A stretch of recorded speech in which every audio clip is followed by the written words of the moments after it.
mơ cái song bằng ổn mơ cái song phải song bớ cồn cho nào nó cồn pin pin tăng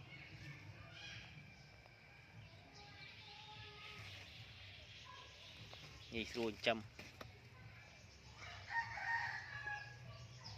châm bà lai tự cuốn cái chai lết trăng đã bán nó chỉ chừng này cồn chả bằng cái pin tăng pin tăng và cồn mày về làng cái nhau hay mày thôi là cồn